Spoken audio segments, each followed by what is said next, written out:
Usually, when we talk about a medical diagnosis, there's this expectation of, like, absolute clinical precision. Right, a definitive answer. Yeah, exactly. Like, you break your arm, the X-ray reveals that jagged white line right through the radius, and the doctor just points at it. Very localized. Right. There's the fracture. There is the truth. It's visible and, completely undeniable.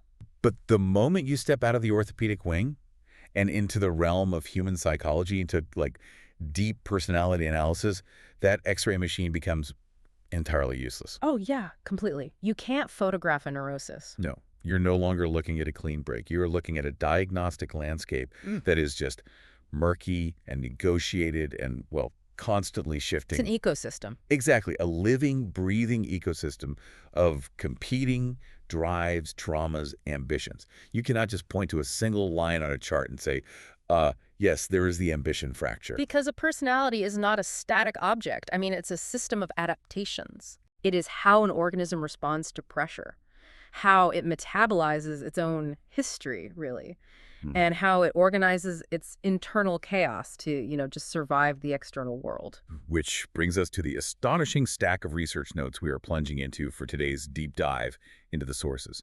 We're looking at a completely unique analytical project. It really is fascinating. These sources take a massive, sprawling historical entity, and instead of treating it like a standard timeline of treaties and battles, they run it through a highly specific, deeply intimate psychological diagnostic tool. They filter the entire survival and evolution of the medieval kingdom of England through this subpersonality profile named VAL. Yes, Val. Yeah. And I want to get right into this. What exactly is the VAL profile? Well, what's fascinating here is that the VAL profile, as defined in these clinical notes, represents an ambitious, highly structured, and just relentlessly driven entity. The climber. Exactly. Val is a climber. Val is an archetype that handles severe trauma, not by retreating, which is what a lot of personalities do, but by building aggressive, systemic leverage. Val survives by organizing chaos into power.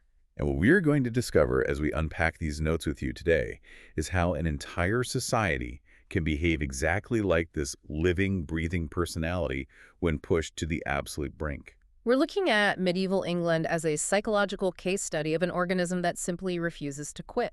Right, one that takes just horrifying punches. I mean, plagues, invasions, civil wars, and uses that immense friction to build better armor. Yeah, turning vulnerability into a structured system of power. And the ultimate goal here for us, and for you listening, is to see how those historical mechanics map directly onto our own modern struggles with ambition and stress and, well, adaptation. The sources strip away the romantic veneer almost immediately. I mean, we are not discussing a peaceful realm of chivalry and serene monarchs. There's fairy tales here. Not at all.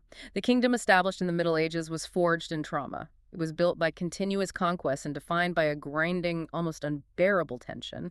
Its defining genius wasn't peace, it was durability. Okay, let's unpack this. Because to understand any psychological profile, you have to start with the environment that formed it. The soil it grew in? Right. In psychological terms, it's the family dynamic. But in historical terms, it's the physical geography. Because geography really dictates the parameters of survival. And the notes spend a significant amount of time analyzing the geographic reality of England, specifically, the southern and central portions of the island of Great Britain, as the foundational architecture of this Val mindset. Yeah, and what's fascinating here is that the geography of this specific kingdom was unusually compact and potent. How so? Well, you have these navigable river systems like the Thames and the Severn, and they act as internal arteries. They move goods and people with a friction far lower than overland travel. Right, hauling a cart through the mud in the Middle Ages was a nightmare. A total nightmare. But with rivers, it's efficient. And then you have a climate and soil composition, particularly those chalky downs and the fertile lowlands, that heavily favored two specific agricultural engines. Cereal farming and sheep. Exactly. Cereal farming, the mass production of grain and the raising of sheep. Let's dig into the sheep aspect for a second, because the notes return to wool, like continuously. It wasn't just about having warm clothes, was it? Oh, no. Wool was the primary economic engine. I mean, it was the crude oil of the medieval period. Wow, crude oil. Yeah, and the geography allowed for these dense, highly organized rural settlements that were capable of sustaining massive flocks. Like the monasteries. Yes. The Cistercian monasteries, for instance, they turned sheep farming into an industrial-scale operation in regions like Yorkshire.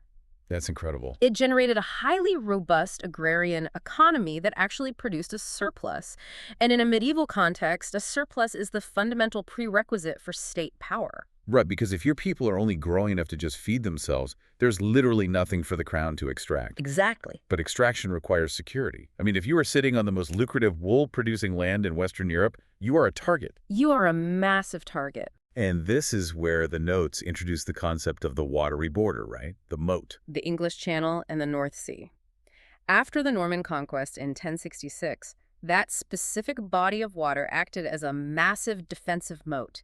It fundamentally altered the security reality of the kingdom. Because on the continent, an invading army could just, well, they could simply march across the terrestrial border. Right, but moving an army across the channel, that was a logistical nightmare. I can imagine. You had to source hundreds of specific vessels, mostly these ships called cogs. You had to coordinate tides, pray for favorable winds, and really just hope your fleet wasn't scattered by a storm before it even made landfall. So this watery moat severely reduced the frequency of full-scale existential land invasions. Yes, it did. But here's where it gets really interesting to me. The psychological profile emphasizes that Val does not hide. Val uses the environment for leverage. So this moat couldn't have just been like a wall to cower behind. No, not at all. It functioned more like a semi-permeable membrane. Oh, I like that. It kept existential threats out, but it acted as a high-speed highway connecting England to the most lucrative markets in the world, places like Flanders, Gascony, Normandy. We often think of islands as disconnected, but the sources emphasize that England was never isolated, right? It was deeply entangled. Deeply. The kingdom was inextricably entangled in the political and economic life of the continent. It's like living in a fortress, but the drawbridge leads directly to the busiest market in the world. That's a perfect way to put it. So if we look at the Val mindset, it's about aggressive utilization of resources. The kingdom has this compact, easily traversable internal geography, surrounded by a barrier that protects it from casual invasion, but allows it to export its highly valuable wool to the weavers in Flanders. And that environment is custom-built for generating immense wealth. Staggering wealth. Yeah, and because the geography was compact, the central authority, the crown, could actually reach it. Right, unlike the continent. Exactly. In these sprawling, fragmented continental realms like the Holy Roman Empire, a king might technically rule a vast area, but physically accessing the wealth of those distant provinces was nearly impossible. Because they're just too far away. Too far, too much terrain. But the geography of England allowed the crown and the elite to extract rents, labor dues, and customs duties on wool exports with remarkable efficiency. But wealth without a system of control just invites chaos. I mean, if you have all this physical coin and raw material flowing through the ports, how does the crown actually manage it without the kingdom just tearing itself apart from internal greed? That brings us to the actual operating system of power. Right, the C-suite. Exactly. And the operating system of medieval England was defined by one crucial defining mechanism: tension. Tension. The notes make a really powerful argument here. The political structure was never an absolute dictatorship. Authority was this constantly negotiated, highly volatile mix of dynastic legitimacy, military force, custom, and feudal obligation. I want to focus on that phrase right there, feudal obligation, because the notes point to the year 1066 as the moment this operating system received its most aggressive foundational update. The Norman Conquest. Right. When William the Conqueror arrives from Normandy and defeats Harold Godwinson at Hastings, he doesn't just put a new crown on his head. Oh, no. He fundamentally annihilates the existing Anglo-Saxon aristocracy. Just wipes them out. He strips them of their land and redistributes it to a tight-knit group of his own Norman followers. But the mechanism of how he distributes this land, that is the true genius of the conquest. How to do it. He establishes a system where all land is ultimately owned by the crown. The major lords who receive this land are designated as tenants-in-chief. What does that actually mean in practice, though? How does being a tenant-in-chief change the dynamic of power compared to what was happening over on the continent? Well, on the continent, sub-infeudation often led to extreme fragmentation. Sub-infeudation. Yeah, it's where a king grants land to a duke. The duke grants it to a count, and the count's loyalty is to the duke, not the king. So the chain of command breaks down. Exactly. But William engineered a system where the primary loyalty and ultimate ownership pointed directly back to him. Okay. If a tenant-in-chief rebelled, the legal mechanism existed to revoke their tenure entirely. This created a much tighter, more centralized kingdom than almost anywhere else in Europe. But even with that incredible centralizing leverage, the crown couldn't just do whatever it wanted, right? I mean, the C-suite was constantly fighting. Because the tenants-in-chief, these barons, they were massive military powers in their own right. They built castles, they commanded armored cavalry. So they could push back. Right. The king had the ultimate authority on paper, but to physically enact his will, he had to constantly negotiate with these magnates and the bishops and the sheriffs. When the balance of negotiation failed, you got brutal civil conflicts. But the Val profile argues that this tension, this friction between the center trying to pull power inward and the barons trying to push it outward, is actually what built the durable institutions of the state. If we connect this to the bigger picture, that is the core thesis of these notes. The system didn't work in spite of conflict. It worked because of it. Let's look at Henry II in the 12th century. Perfect example. He inherited a kingdom that had been fractured by civil war. His response wasn't just to fight the barons militarily, it was to build an administrative machine that completely bypassed their local power. He expanded the royal justice system. Yes. But how did that work mechanically? Because royal justice sounds kind of abstract. He utilized the system of errors. He sent royal judges on regular standardized circuits throughout the shires. So the justice came to the people. Exactly. Instead of a local peasant having to rely entirely on the arbitrary justice of their immediate feudal lord, they could access the king's courts. And this developed into what we know as the English common law. It's standardized legal procedures, utilizing local juries to present facts, but applying a unified royal law. So Henry II is essentially building a mechanism where the state functions and generates authority even when the king isn't physically in the room. Right. He is hardwiring his power into the daily lives of the population through paperwork and precedent. Precisely. And he did it to outmaneuver the barons. But, and this is a big but, this system was incredibly vulnerable to a king who pushed the extraction too far without maintaining that political consensus. Which brings the notes to King John at the start of the 13th century. Yes, King John. King John is fascinating through the psychological lens. The Val profile warns about the danger of ambition stripping the gears of the machine. The notes frame John not just as a malicious villain, but as a total systemic failure. What's fascinating here is that John lost the massive ancestral lands in Normandy to the French crown early in his reign. A huge blow. Massive. And to fund the military campaigns to try and win them back, he exploited every single feudal mechanism available to him. Right. He levied extortionate scutage, which was a tax paid by knights in lieu of military service. He sold justice. He demanded arbitrary financial reliefs from widows and heirs. He treated the incredibly delicate negotiated system of feudal rights as like an unlimited ATM. He redlined the engine. And the barons, the major stakeholders in this violent corporation, finally snapped. So what does this all mean? It sounds like a modern corporate boardroom. I mean, the CEO, the king, has the title, but if he tanks the company's stock, the board of directors, the barons, will force him to sign a new contract. That's exactly what happened. They rebelled, captured London, and forced John to the negotiating table at Runnymede in 1215. Magna Carta. The result was the Magna Carta. Now, the sources are very careful to strip away the modern mythology here. Magna Carta wasn't some enlightened democratic constitution drafted by freedom fighters, right? Not at all. It was a localized, highly specific peace treaty drafted by deeply self-interested warlords trying to protect their own property rights from an overreaching monarch. Right. It dealt with incredibly granular issues, didn't it? Oh, very granular, like fish weirs on the Thames and the standardized width of dyed cloth. Fish weirs. But embedded in all that granular self-interest is a massive psychological breakthrough for the Val entity. The breakthrough is the written codification that the king is not above the law.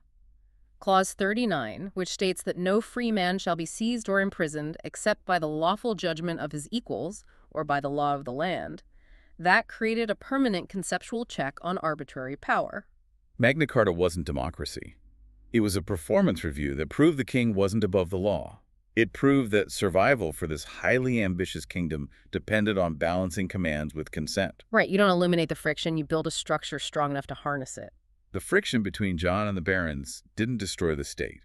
It produced a document that became the cornerstone of a more durable legal architecture. That is the essence of institutional evolution under pressure.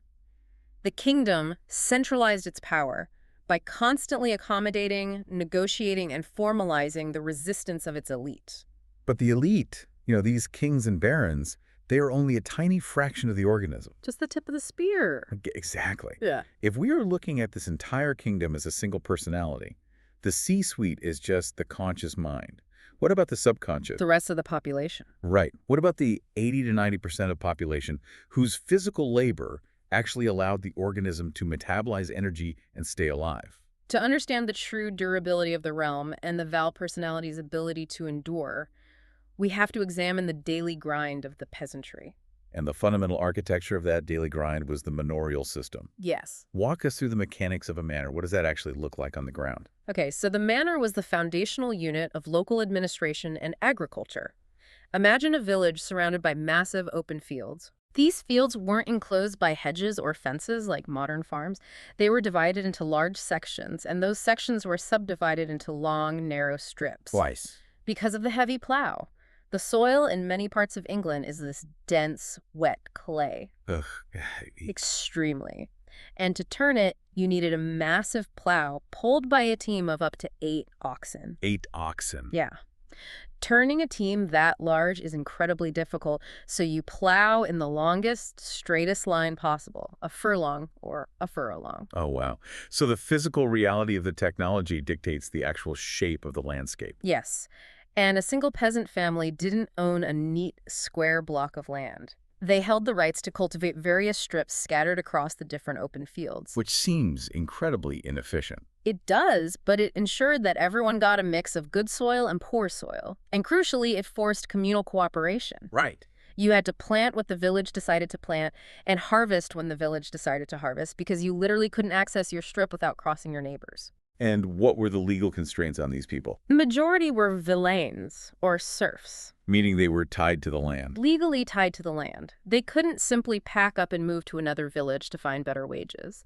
They held their strips of land in exchange for providing immense labor dues to the lord of the manor. Working for free. They had to work the lord's personal land, the domain, for a set number of days a week, and provide extra labor during the critical bottlenecks of planting and harvest. It's a life of profound, agonizing repetition.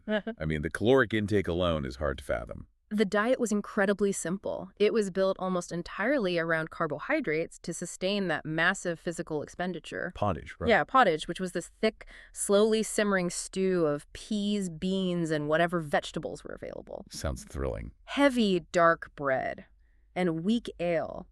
They brewed ale constantly because water sources were often unreliable or contaminated. But the sources make a point that to our modern minds, the most jarring aspect isn't the physical labor or the bland diet, but the psychological conception of time and identity. The Val profile notes that in this environment, there is no concept of a personal trajectory. No 5-year plan? No career path. You do not seek self-actualization. Time is not a linear path toward personal betterment. Time is deeply, relentlessly cyclical. It's just the harvest. It is the cycle of the agricultural seasons, plowing, sowing, weeding, harvesting, slaughtering, and it is the cycle of the religious calendar. Religion. This brings us to the spiritual cosmos. Because the notes argue that we cannot understand medieval England without understanding that the church wasn't just a side hobby. It wasn't a place people went just on Sunday. Oh, absolutely not. Religion was the dominant organizing force. It was the absolute fabric of reality. It's hard for us to grasp today. Religion wasn't an app you occasionally opened. It was the entire operating system of your life. It was a deeply sacramental worldview. The physical world and the spiritual world were completely porous. God was an active, immediate participant in daily life. So a failed harvest wasn't just bad weather. It was a manifestation of divine displeasure, a cosmic testing.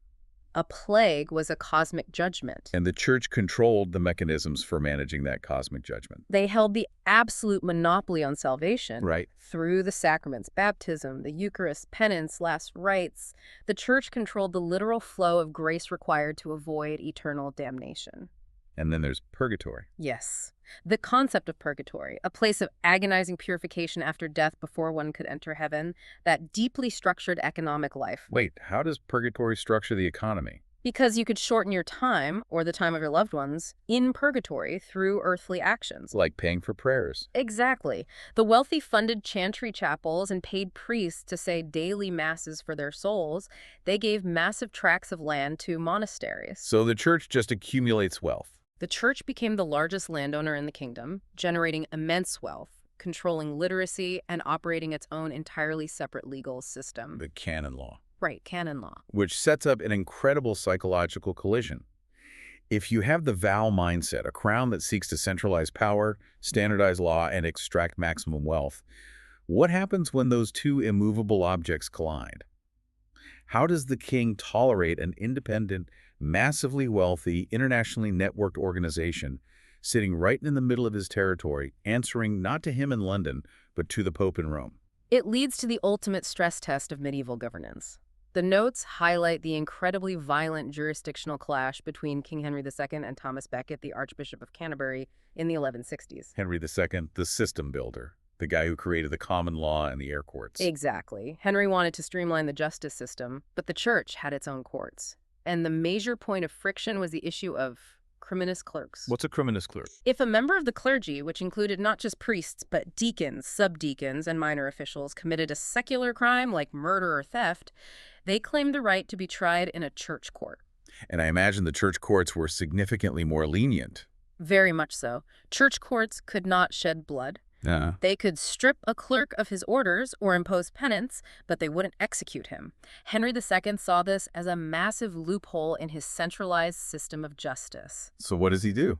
He issues the Constitutions of Clarendon, demanding that a clerk convicted in a church court be handed over to the secular authorities for physical punishment. He's trying to close the jurisdictional loophole. Yeah. But Becket refuses. Becket, who was once Henry's chancellor and his closest friend, undergoes a profound transformation upon becoming archbishop. He goes all in on the church. He digs in entirely.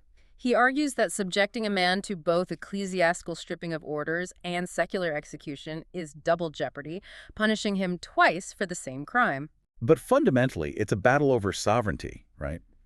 Who holds the ultimate authority over the bodies of the king's subjects? Precisely. Who outranks whom in a Christian society? And the tension just spirals completely out of control. It results in Becket fleeing into exile, years of bitter diplomatic stalemate, and finally, upon his return to England, a moment of lethal miscalculation. The murder. Henry, in a fit of rage, utters words to the effect of, "Will no one rid me of this turbulent priest?" And 4 of his knights take him literally. They ride to Canterbury and hack the archbishop to death on the floor of his own cathedral in December 1170. A catastrophic public relations disaster for the crown. I mean, it wasn't just a true crime story, it was a cosmic disaster. Literally catastrophic. Becket becomes an instant international martyr. Miracles are reported at his tomb. The pressure on Henry is immense. So what does the most powerful man in Western Europe do? He is forced to walk barefoot to Canterbury, be scourged by monks, and do agonizing public penance at Becket's shrine. Wow. And the Constitutions of Clarendon. Henry has to back down on the issue of criminus clerks. The dual nature of power remains intact. So the Val entity learns a crucial lesson here. There are limits to brute force. You cannot simply hack your way through the spiritual cosmos. Right. The crown must accommodate the church, negotiate with its immense power, and weave it into the fabric of the state rather than trying to unilaterally subjugate it. So we have an operating system running on religious obedience, agricultural repetition, and immense structural tension between the crown and the barons. It sounds stable, almost stagnant. It appears static, but underneath, the engine is humming. The sources show it wasn't static at all. The economy is becoming vastly more complex. Returning to wool. Yes, by the late 13th and early 14th centuries, the export of raw wool to the Flemish weavers is generating enormous cash flows. We see the rise of market towns, the formalization of merchant guilds, and the establishment of staple ports specifically designated for the taxation of wool. The organism is metabolizing more energy. It is growing. But the Val profile warns that an operating system getting incredibly complex and deeply networked often precedes a catastrophic shock. This raises an important question. How does a highly structured society survive when its labor force is suddenly decimated? What happens when a black swan event shatters the routine? In 1348, the Black Swan arrives, the Black Death. The notes spend significant time on the mechanics of this shock. because this wasn't just a bad flu season. Oh, it was an apocalyptic demographic collapse. Yeah. Yersinia pestis, a bacterial infection transmitted primarily by rat fleas, arrives through the very same maritime trade networks that were fueling the economic boom. The highway brought the plague. Exactly. The disease presents in bubonic form, causing necrotic swelling of the lymph nodes, and often develops into pneumonic or septicemic forms, which are nearly 100% fatal. The mortality rate is almost impossible to comprehend. Estimates suggest somewhere between 30 to 50% of the entire population of England dies within a span of a few years. Half the country. Entire villages are wiped out. Monasteries, where people lived in close quarters, are just decimated. The psychological trauma of watching half your world die in agonizing pain, with the church entirely unable to stop it through prayer or procession, is profound. But the notes pivot from the psychological trauma to the raw, structural, economic reality. Because when half the workforce vanishes, the entire mechanism of the manorial system suddenly seizes up. Right, the manorial system functioned because labor was plentiful and land was relatively scarce. The lords held all the leverage. But post-plague, the dynamic violently inverts. Land is suddenly abundant, there are empty, unplowed fields everywhere, but labor is incredibly scarce. The surviving peasants suddenly realize they hold the ultimate commodity. Yes. They look around and realize that the lord's crops will literally rot in the field unless they harvest them. Which gives them leverage. Incredible leverage. The traditional inherited obligations tying a villain to the land suddenly seem absurd. If the lord of the neighboring manor is offering double the wages in hard cash to anyone who will come plow his fields, why would you stay on your ancestral strip working for free? You wouldn't. The Val mindset is defined by a refusal to bend to outdated systems. When the plague hit, the old feudal contract became outdated overnight. It's like a massive supply chain disruption in our modern economy. The workers suddenly realize they have the power to demand better wages because they are irreplaceable. But the crown and the aristocracy refuse to accept the new reality. Of course they do. They attempt to use the legislative power of the state to artificially freeze the economy.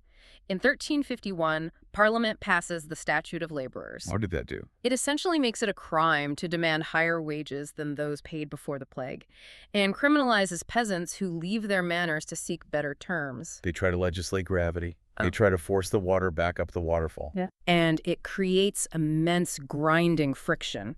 The peasants are angry that their newfound economic leverage is being crushed by the law. And the Lord. The lords are angry that they have to pay higher wages anyway just to survive, often ignoring the statute in secret. Right. This tension builds for decades, compounded by heavy taxation to fund wars in France. Specifically, the implementation of the poll tax, a flat tax that hit the poorest hardest. Which acts as the spark for the explosion. 1381. The peasants' revolt. A massive, coordinated uprising. And the notes clarify this wasn't just a disorganized mob, right? No, it involved skilled artisans, wealthy peasants, and local officials who marched on London. They targeted the mechanisms of their oppression. The paperwork. Yes. They burned manorial records, the physical documents that tied them to the land. They executed the Archbishop of Canterbury and the king's treasurer. They are attacking the physical architecture of the old system. Exactly. And the young king, Richard II, only diffuses the situation by riding out to meet them and promising to abolish serfdom. A promise he keeps. A promise he immediately reneges on once the rebel leaders like Wat Tyler are killed and the mob disperses. So the rebellion fails. Militarily, yes. The leaders are executed. But structurally, the revolt proves that the old system is fatally compromised. The system bent so it wouldn't break. Exactly. Over the next century, formal serfdom gradually withers away. Landlords realize it is more profitable to lease out their domain lands for cash rent than to try to violently extract forced labor from a hostile, mobile peasantry. Shifted from a feudal labor extraction model toward a more proto-capitalist, rent-based agrarian economy. The Val organism adapts, it absorbs the trauma, jettisons the parts that no longer work, and finds a new way to climb. But Val is not just an internal manager. Val is deeply ambitious. An ambitious personality doesn't just reorganize its own household. It looks outward. It seeks to impose its will on the surrounding environment. Which brings us to the arena of war and external projection. The arena. The notes argue that the English state was forged through continuous aggressive military conflict with its neighbors. War was an internal and external constant, and the military apparatus evolved dramatically to meet these challenges. Let's talk about the mechanics of that evolution. because it completely changes the social dynamic, the shift from the armored knight to the longbow. The longbow is a marvel of biomechanical engineering and social organization. We are talking about a 6-foot bow carved from yew with a draw weight that could exceed 100 pounds. 100 pounds. Yeah.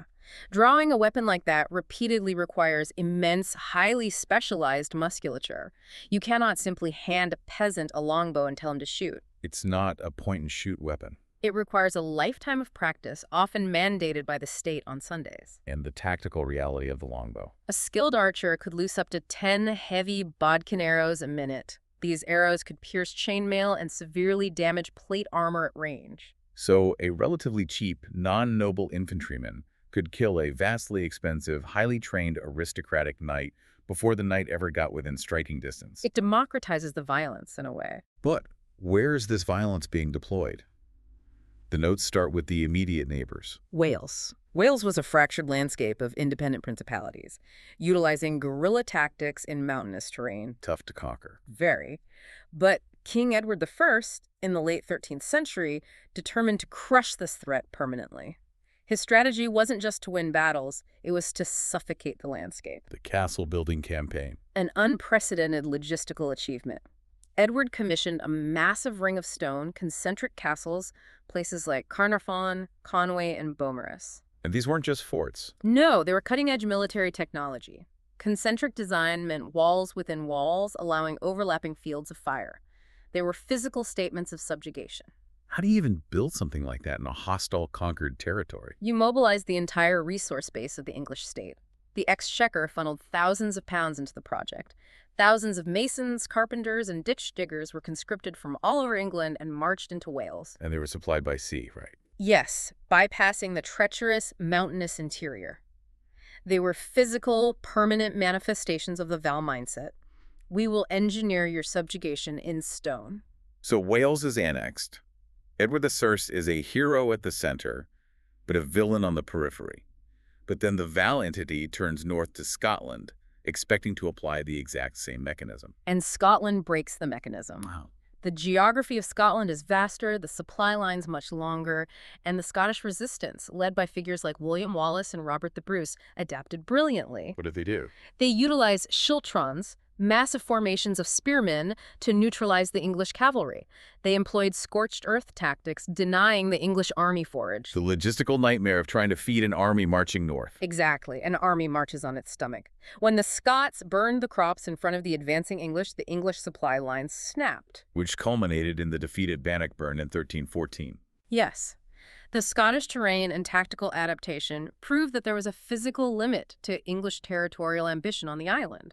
A persistent northern threat that limited English ambition. And the sources briefly mention Ireland, right? That England held patchy, fragile control there, further showing the limits of medieval power projection. Yes, Ireland was a constant struggle. But the true obsession, the central rival, the theater that consumed the English crown for generations, was France. Right. Because of the deep, tangled dynastic history tracing back to the Norman Conquest, the English kings held or claimed vast territories in France, eventually claiming the French throne itself. Which leads to the 100 Years' War. The notes describe the strategy in France as fundamentally different from Wales. They weren't building concentric castles to hold territory. They were conducting something called a chevauchée. A chevauchée was a massive, highly mobile raid. An English army would land in France and simply ride through the countryside, burning villages, destroying crops, stealing livestock, and terrorizing the population. What is the strategic goal of just burning everything? It achieves two things. First, it generates immense loot for the English soldiers, which keeps them motivated. Right. Second, it publicly humiliates the French king. It proves to the French population that their sovereign cannot protect them, thereby undermining his legitimacy and his tax base. And it forces the French army to come out and fight on terms the English dictate, which leads to the legendary set-piece battles. Battles like Crécy, Poitiers, and Agincourt. Agincourt. Yes. In these engagements, the English utilized a deeply defensive tactical posture. They dismounted their knights to stiffen the infantry line, anchored their flanks in woods or swamps, and deployed massive wings of longbowmen. Right, forcing the heavily armored French cavalry to charge across muddy, broken ground into a devastating hail of arrows. Agincourt, under Henry V, becomes the pinnacle of this military prestige. The mythic Shakespearean hero of Agincourt, the outnumbered, exhausted English band of brothers slaughtering the flower of French chivalry. But we have to be careful here. Yes, we do. It's easy to get swept up in the myth of the heroic warrior king. But the Val profile in our notes offers a sharp, clinical pushback against this romanticism. It makes a crucial point about the Val shadow side. Unchecked ambition leading to severe overextension. Right. All this ambition, Yeah. the wars in France, the castles in Wales, it was incredibly expensive and destructive. Was England just overextending itself for the sake of ego? The notes validate that pushback entirely. England's survival strategy was controlled aggression, but it constantly danced on the edge of overextension. Yes, the tactical victories were brilliant, but the strategic reality of the Hundred Years' War was a slow, grinding, deeply destructive war of attrition. The logistics of maintaining an army across the Channel for decades. The sheer cost. It was astronomically expensive. To fund the garrisons, the sieges, and the shipping, the crown had to extract unprecedented levels of taxation from the English populace. And this constant need for money forced the crown to repeatedly call Parliament into session to grant taxation, which ironically strengthened the institutional power of the Commons. But it also created a military-industrial complex that became addicted to the war. The wars bound the nation together, but they also drained resources and empowered dangerous noble factions. Precisely. Noblemen built their fortunes and their retinues on French plunder. When the tide of the war finally turned, the English were slowly pushed out. And when those heavily armed, disgruntled noblemen returned to England without French loot to satisfy them, they brought the violence home. It's the danger of pushing too hard on too many fronts. But before we get to the collapse, we have to look at the machinery that allowed the Val entity to fund all this ambition for so long. Because you can't fight a 100-year war without a staggering level of bureaucratic infrastructure. To fund all this war and manage all this land, swords and longbows aren't enough. You need paperwork. You need bureaucracy. You need culture. War accelerates state building. England was unusually systematized, overlapping grids of shires, sheriffs, manors, parishes, and dioceses. And technology. When we think of tech, we think of microchips. But in medieval England, institutional innovation was their tech. Like the Doomsday Book for record-keeping and taxation. Right. The Doomsday Book was their big data. Establishing a standardized court system with common law was their version of releasing a universal software update. That's how they scaled their power. Let's look at the actual mechanism of finance. The exchequer. The exchequer. It was essentially an accounting machine. The name comes from the checkered cloth, right? Yes, the checkered cloth that covered the large table used for calculating the royal revenues.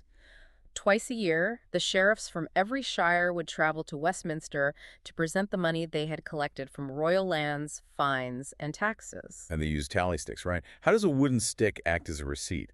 It is brilliant institutional technology. A piece of hazel wood was notched to represent a specific sum of money. The stick was then split down the middle. Okay. The sheriff kept one half as his receipt, and the exchequer kept the other. When the accounts were audited, the two halves were fitted together. If the wood grains matched and the notches aligned perfectly, the account was verified. That is amazing. It was a completely fraud-proof analog ledger system. That is exactly what the Val profile is talking about. Organizing chaos into structure. The Domesday Book, mapping every pig and plow in the kingdom, the heir courts, standardizing the law, the exchequer verifying the flow of silver pennies. But it wasn't just administrative infrastructure. No, culture was ceremonial and political. Because power must be visible to be believed. The architecture of the period, specifically the massive Gothic cathedrals like Salisbury or Canterbury, were engineered statements of cosmic and political order. Explain the engineering. How does a building validate power? Prior to the Gothic style, Norman architecture relied on massive, thick walls to support heavy stone roofs, resulting in dark, fortress-like spaces. Very gloomy. Yes.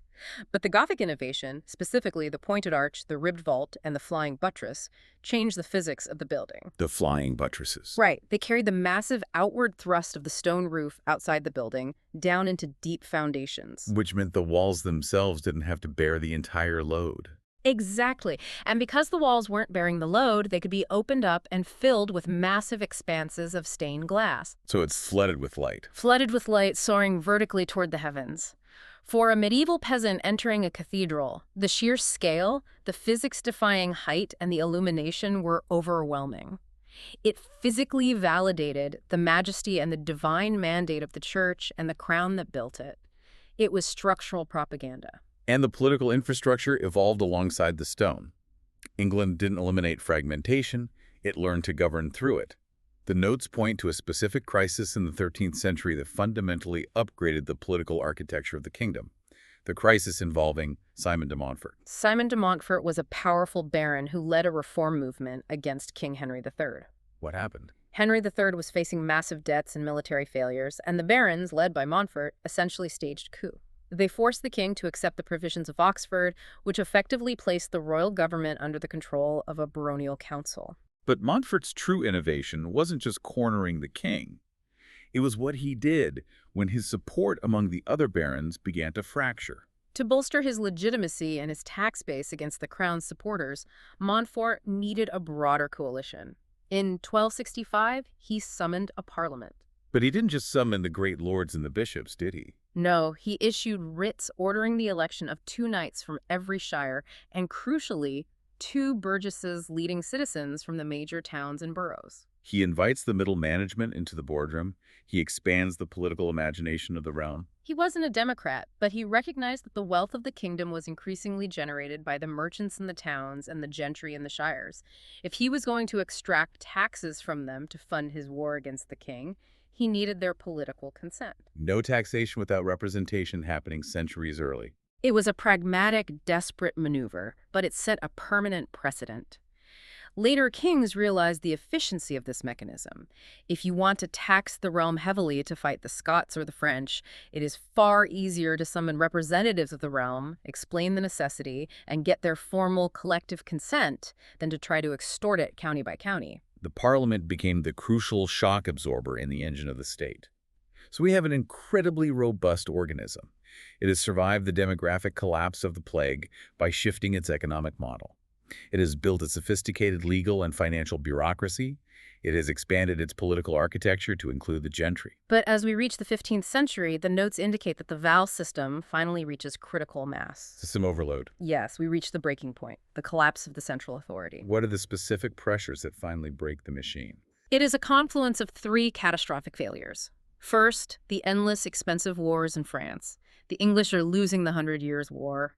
The vast territories held for generations are crumbling, the tax burden is intolerable, and disgruntled, battle-hardened magnates are returning to England with their private armies. And the social destabilization of the Black Death is still echoing. This introduces a new mechanical flaw the notes call bastard feudalism. What is that? In traditional feudalism, a lord secures the military loyalty of a knight by granting him land. The loyalty is tied to the soil. Right. In the 15th century, we see the rise of bastard feudalism, or retaining. Magnates, immensely wealthy dukes and earls, use their cash wealth to simply pay knights and local gentry a retainer fee. So loyalty is no longer tied to the land, it's a cash transaction. It's essentially the privatization of military force. Yes. In exchange, these retainers wore the lord's livery, his badge, and fought in his private army. You have regional warlords commanding private armies that rivaled the royal forces. They bypass the common law system. Completely. And the only thing that can keep these warlords in check is a strong, terrifying central authority. Which leads to the fatal third pressure, the emergence of weak leadership, specifically King Henry VI. The C-suite is empty. Henry VI was a man fundamentally unsuited to the brutal realities of medieval kingship. He was completely incapable of managing the aggressive, volatile factions at his court. Worse, he suffered from severe bouts of mental illness, eventually slipping into complete catatonia for months at a time. The CEO is physically present, but the lights are out. And when the center vanishes, the periphery consumes itself. The rival noble factions begin fighting for control of the king's person, and eventually for the crown itself. The Wars of the Roses, a devastating internal dynastic conflict. It was a period of shocking political instability. Battles like Towton were fought in blinding snowstorms, resulting in tens of thousands of casualties. Kings were deposed and murdered. Leading to Richard III usurping power. Richard III is the ultimate symptom of a dying system. A royal duke who felt his survival depended on usurping his nephew's throne, which accelerated the crisis. Though his historical memory is heavily distorted by later Tudor propaganda, like Shakespeare. The vowel organism is having a massive systemic nervous breakdown. The tension has destroyed the architecture. But here is the critical diagnostic conclusion from the notes, a vital distinction. The Kingdom of England did not fall like Rome. It didn't. No. The feudal system simply became too unstable to manage power effectively. There were too many competing elites and not enough centralized control. So how was it resolved? The resolution came at Bosworth Field in 1485 when Henry Tudor defeated Richard III and established the Tudor dynasty. Henry II. Yes, the Tudor era wasn't a new civilization. It was the same kingdom with a new centralized operating system. Henry II acts as the ultimate stabilizing force. So how does he fix the machine? He radically recalibrates it. He realizes the old feudal mechanism is fundamentally incompatible with survival, so he ruthlessly suppresses bastard feudalism. No more private armies. Right. He bypasses the old entrenched nobility by promoting capable, loyal administrators from the gentry and the merchant classes. He centralizes the power completely. This is the ultimate lesson from the vowel profile. When you push too hard on too many fronts without recalibrating, you suffer an internal collapse. The Wars of the Roses was England having a nervous breakdown. To survive, the organism must let the old system die so a more efficient one can take its place. Survival sometimes means letting the old system die. I agree entirely. In earlier crises, individual heroes like William Marshall could stabilize things, but by the 1400s, individual heroes weren't enough. The entire framework had to evolve from a decentralized feudal model to an early, modern, centralized state. England survived because it learned to change how it climbed. It is a breathtaking historical and psychological journey. Medieval England wasn't a fairy tale. It was a gritty, high-stakes arena of contested kingship, religious order, and near-constant pressure. It survived because it absorbed conquest, channeled its friction into lasting institutions like parliament and common law, and kept reorganizing itself through the chaos. It perfectly mirrors the Val mindset.